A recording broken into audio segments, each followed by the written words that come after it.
Hari ini Astra Honda Motor rilis dua motor listrik baru, yaitu yang ada di belakang gua nih, si Honda Icon E, dan yang sebelah sana ada lagi, itu adalah Honda CUV-E.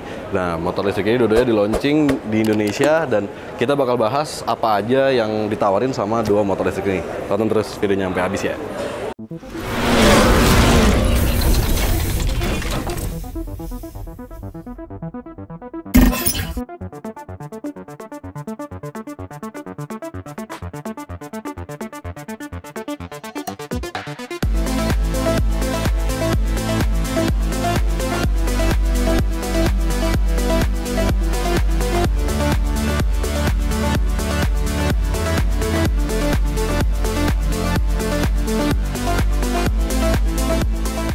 Nah, sorry banget nih harus begini reviewnya, karena emang di bagian panggung ini kita nggak bisa naik, nggak bisa deketin motornya.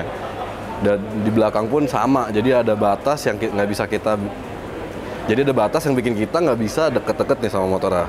Nah, kita bahas dari segi penampilannya dulu. Dari segi tampilan sih dia sebenarnya masih mirip sama si EM1E ya, bisa dilihat dari lampu utamanya terutama itu masih mirip banget. Tapi secara bodi dia emang lebih besar dan kelihatannya lebih keker. Bisa dilihat bodi depannya, bodi samping itu ada tambahannya lagi, sampai ke belakang juga bentuknya beda dan lebih besar. Di bagian batok lampunya juga berbeda nih, di bagian batok setang itu dibuat lebih menyatu dengan lampu sennya. Kalau EM1E kan lampu sennya terpisah, nah ini lihat menyatu. Dan batok stang ini kalau dilihat sekilas tuh mirip-mirip sama punya Honda Beat. Nah, lanjut lagi kalau soal kaki-kaki, dia masih pakai suspensi teleskopik di bawahnya dan di depan, dan di belakangnya itu pakai suspensi ganda. Untuk rodanya di bagian belakang itu pakai ukuran 10 inci dengan ban ukurannya 100/90, sementara di depan tuh pakai pelek 12 inci ukurannya 90/90. Nah, gimana kalau soal desain lampu belakangnya? Ya lihat aja, kita nggak bisa ke sana ya kan, jadi kita nggak bisa tahu gimana tampilannya. Tapi gue jelasin aja nih, kalau lampu belakangnya itu dia modelnya rata garis gitu, dia nyatu sama lampu rem, dan dia nggak ada spakbor. Jadi kalau bisa dilihat sekilas tuh di belakangnya itu pakai kayak mudguard gitu ya, sama kayak di EM1E. Nah, buat spesifikasi baterainya itu dia pakai baterai 48 volt 30,6 ampere hour, dan itu dia baterainya beda kayak yang dipakai M1E yang bisa dilepas pasang. Ini bener-bener baterainya tanem, cuma bisa dilepas buat pengecasan secara langsung, direct charging. Kalau motor listriknya itu pakai in-wheel brushless motor yang berkekuatan 1,8 kW dan torsi itu 85 Nm. Daya rata-ratanya 1,5 kW. Nah, dengan dua spesifikasi itu si Icon E ini tuh bisa lari sampai 55 km per jam dan jarak maksimal itu ada di 53 km. Angka itu sih emang lebih besar dari EM1E, tapi kayaknya masih belum, apa ya, kalau kita buat kerja harian gitu kayaknya masih belum cukup lah ya, karena jarak antara rumah kantor biasanya sekitar 20 kiloan, ada kekhawatiran bakal baterai habis segala macam. Dan harganya si Honda Icon E ini ditawarkan dalam harga 28 juta sampai 32 juta untuk on road Jakarta. Dan harga itu masih estimasi karena belum ada harga fixnya, yang katanya sih bakal rilis nanti di akhir tahun nanti. Nah, sekarang kan udah nih soal si Icon E, kita coba lihat yang CUV-E. Nah, kalau yang ini nih, Honda CUV-E, CUV-E ya kan. Ini kalau dilihat secara sekilas tampilannya tuh masih mirip sama Honda SCE ya kan, yang bukan launching sih, diperkenalkan di IMS 2024 kemarin di awal tahun ya. Dan bisa dilihat dia benar-benar desainnya tuh kelihatannya lebih besar daripada EM1E, EM1E Plus atau yang Icon E itu. Dan bisa dilihat juga benar-benar futuristis, lampunya itu ada di bagian tameng bodi depan yang bagian bawahnya, dan lampunya itu nyambung dari kiri ke kanan, dan dia ada daytime running light-nya dari sama kanan ke kiri juga. Jadi benar-benar tampilannya tuh menyatu semua, headlamp-nya di situ, dan jadi futuristis aja gitu kan. Bagian batoknya tuh kosong, dan itu batoknya cukup gede banget karena emang ada beberapa teknologi yang disematin di situ.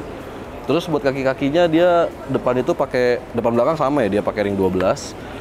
Depan itu ukurannya 100/90, yang belakangnya itu 110/90. Kalau buat dari tengah ke belakang bisa dilihat dia decknya kelihatan cukup luas ya kan, rata, enak, dan joknya juga gede banget nih. Di bagian footstep enak tuh kelihatannya rapih, dia tersimpan ke dalam gitu. Dan kalau diperhatiin bagian belakangnya itu kayak ada apa ya, box CVT gitu ya. Nah itu tuh di situ motor listriknya ada di situ. Jadi motor listriknya itu bukan ada di bagian pelek belakangnya. Beda kayak EM1i atau yang Icon E tadi. Kalau di belakangnya ya kita nggak bisa lihat lagi. Tapi kira-kira bentuknya tuh mirip lah ya, futuristis. Terus semuanya LED dan desainnya tuh nyambung lagi yang senada sama kayak lampu depannya. Tapi dia ada spakbornya nih, nggak kayak EM1i Plus atau EM1i biasa atau Icon E ya. Dia spakbornya kelihatan gede banget di bagian belakang situ. Nah buat penggerak listrik ya, si Honda CUV ini pakai motor listrik berkekuatan 6 kW di 3.500 rpm dan torsinya itu sampai 22 Nm di 2.300 rpm. Kalau rated power ya dia ada di 4,2 kW. Jadi emang lebih besar lah secara keseluruhan dibandingin model-model lainnya. Terus baterainya sendiri dia pakai Mobile Power Pack E. Jadi baterainya itu sama kayak yang dipakai EM1i, EM1i Plus gitu, itu sama. Jadi bisa dilepas pasang, bisa ditukar juga di Honda eShop gitu ya. Dan baterainya itu pakainya 2. Jadi kalau EM1i itu kan baterainya 1, makanya dia punya jaraknya cuma sekitar 41 km gitu. Nah, kalau dia pakainya 2, jadinya spesifikasi baterainya itu 50,26 volt, 29,4 Ah. Itu dikaliin 2 spesifikasi itu. Buat ngisi baterainya sendiri tuh butuh waktu 6 jam dari 0 sampai habis. Kalau dari 25% sampai 75% tuh cuma butuh waktu 2,7 jam. Jadi emang ini punya spesifikasi yang lebih gede lagi. Nah menariknya karena spesifikasi yang lebih gede, dia punya jarak maksimal tuh sampai 80,7 km. Kecepatan tertingginya itu sampai 83 km per jam. Jadi emang ini lebih cocok lah ya buat dipakai. Walaupun spesifikasinya lebih tinggi, tapi gue masih ngerasanya lebih cocok masih di dalam kota aja. Kayak lu ke kantor dari rumah gitu kan, ini masih bisa buat dipakai, masih bisa buat diandelin. Kalaupun habis, baterainya juga tinggal ditukar aja di tempatnya Honda eShop kayak gitu.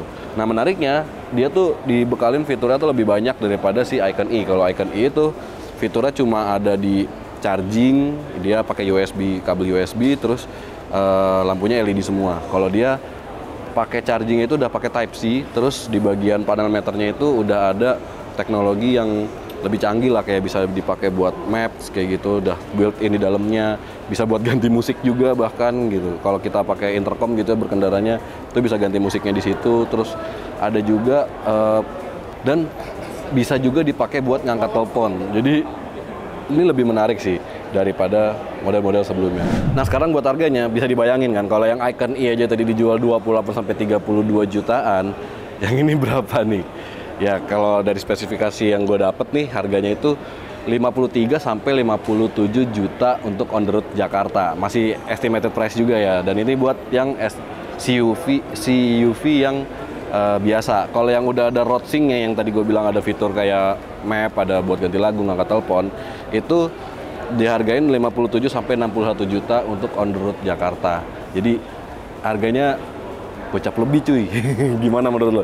Berikan pendapat lo di kolom komentar di bawah dan jangan lupa juga untuk like dan subscribe channel Brem by Yuzon Indonesia untuk mengetahui video berikutnya. See you in the next video. Bye bye.